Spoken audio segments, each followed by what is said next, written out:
At my baby shower, my brother revealed he'd been accepted to Stanford, and suddenly the whole event became about him. Hey everyone! Before we jump into today's video, I'd like to ask for a quick favor. We've noticed the channel's been losing a bit of traction, and your subscription can make all the difference. It's quick, free, and really helps us keep bringing you awesome content. Your support means the world to us. Let's grow this channel together. Thank you so much. Now let's get into the video. It had been a quiet morning, the kind that creeps in without fanfare, promising little, but delivering everything. The air was heavy with a silence that clung to the furniture, to the walls, to the very skin on her bones. Elena stood at the window, watching the clouds gather in sluggish movements, a storm taking its time. Her fingers curled around a chipped ceramic mug, long gone cold. She didn't drink the coffee anymore. It had turned into more of a ritual than a refreshment. He had left 3 days ago, not slammed the door kind of leaving,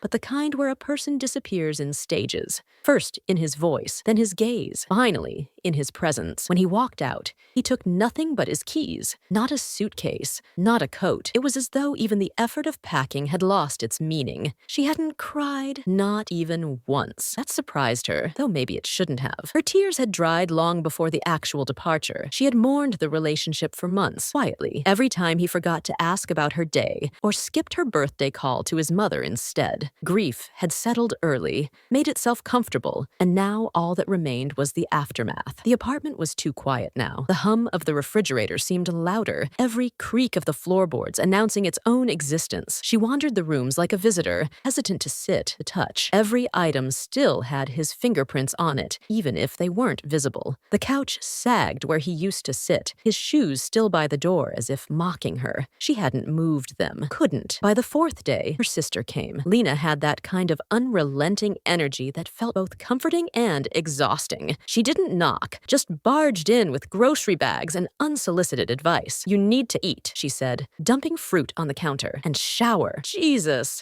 Elena smiled faintly. "Thanks, I think." Lena sat across from her and pushed a tangerine into her hands. "I'm serious. You can't let this unravel you. He wasn't everything, but he was something," Elena wanted to say. Instead, she peeled the fruit slowly, watching the juice gather at her fingertips. "You know," Lena went on, voice softer now, "you let him take too much of you, bit by bit, like you were made of pieces and he had the right to claim them." Elena didn't respond. Instead, she looked past her sister at the small painting they had bought on a trip to Lisbon, a quiet alleyway rendered in watercolor, bright colors bleeding into cobblestone shadows. She remembered that day, how he held her hand so tightly, how he whispered jokes in her ear, how they laughed until their sides hurt. How far away that felt now. "Do you think he's coming back?" she asked finally. Lena exhaled through her nose, the kind of breath that tried not to sound like judgment. "Even if he does, would you really want him to?" Elena stared at the ceiling. The light bulb above the table flickered slightly,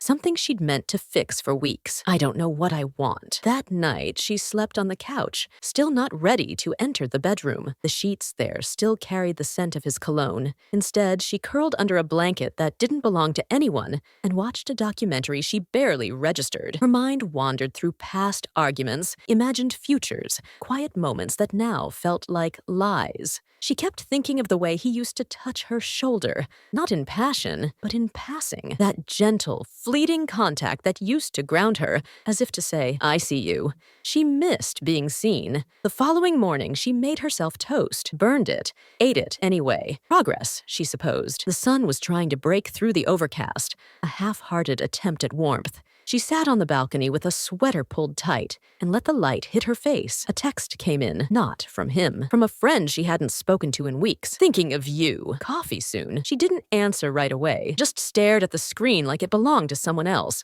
Later, she would type, "Maybe, not yet." Days passed like water slipping through cupped hands. Some details stayed, others vanished. She found herself sorting through drawers she had ignored for years. Old letters, dried flowers, concert tickets. One note from him, back when love was new and words came easy. "I don't deserve you. I'm just glad you haven't noticed." She'd noticed, eventually. Elena wandered into a bookstore on a rainy Tuesday. It smelled of damp paper and ink, a smell she had always associated with safety. She picked up a novel without reading the synopsis, drawn only by the title Unfinished Things. She didn't buy it, just held it for a moment, as if trying to absorb something through the cover, then set it down again. Outside, people hurried under umbrellas. She stood still under the awning, letting the wind lift strands of her hair. There was a man across the street who looked like him. Same walk, same posture. Her heart skipped, but when the man turned, the face was wrong. Older, tired, indifferent. Back home, the dishes had begun to pile again.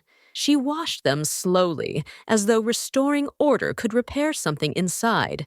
Each plate became a meditation, every bubble a small rebellion against chaos. She opened the window, let the air in. It rained harder. On the kitchen table sat a crumpled list she'd written weeks ago. Milk, detergent, surrender. She didn't remember writing that last word, but there it was, scribbled with less pressure than the others, like it had slipped in without asking. Her phone buzzed again, this time a voicemail. She hesitated before pressing play. His voice, familiar, unsteady. I don't know what to say. I keep thinking I'll call and say something that makes sense, something that makes this less broken. But everything I try sounds wrong. I miss you. I miss your laugh in the mornings. I miss your silence at night. I know I have no right to say this.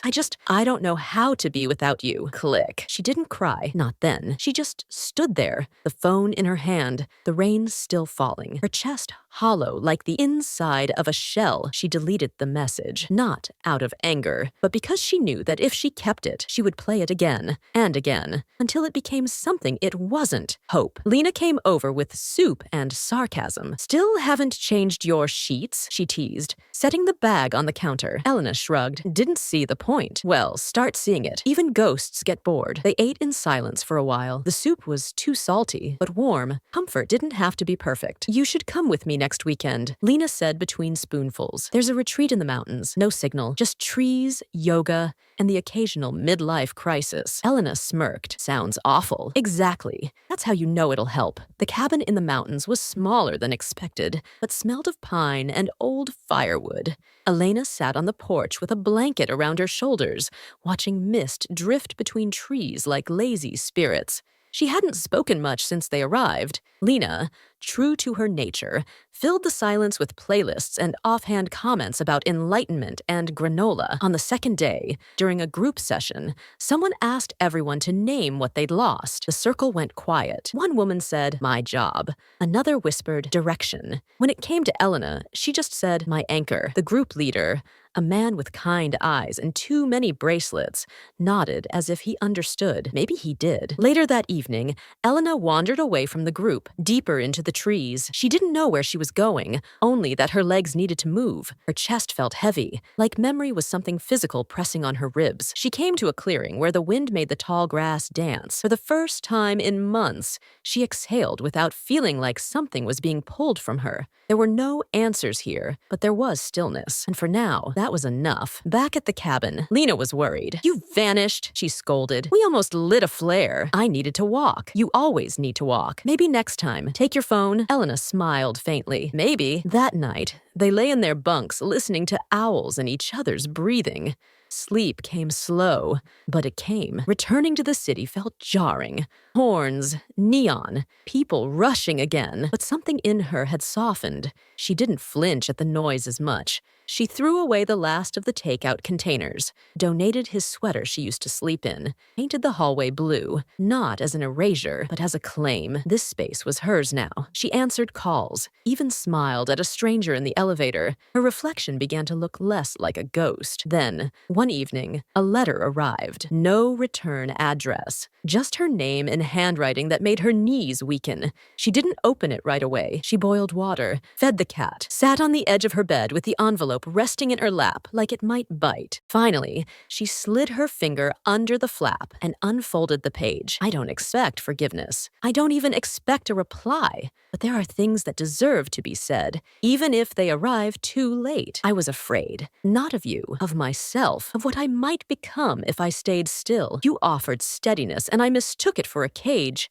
That was my blindness. I carried my damage like a banner and blamed you when it didn't wave in the wind. I've thought of you every day. Wondered how your laugh sounds now. If the light in your eyes has returned, I hope it has. I hope you dance when it rains, and that the coffee doesn't taste like regret anymore. If you ever find space for old ghosts, I'll be there. But if not, I'll keep walking. Always, R. Elena folded the letter carefully, not with trembling hands, but with a sort of reverence. She didn't cry. Instead, she set it in a drawer beside the photo of her as a child, before expectations, before wounds, a time when everything felt possible. She didn't reply, not because she didn't have words, but because silence was sometimes kinder. Weeks passed, then months. Spring arrived in cautious steps, buds shyly forming on tree limbs, sun lingering longer at the edges of the afternoon. Helena met someone new, not remarkable in appearance, not thunderous in arrival, just someone who listened, who waited for her stories instead of rushing to tell their own.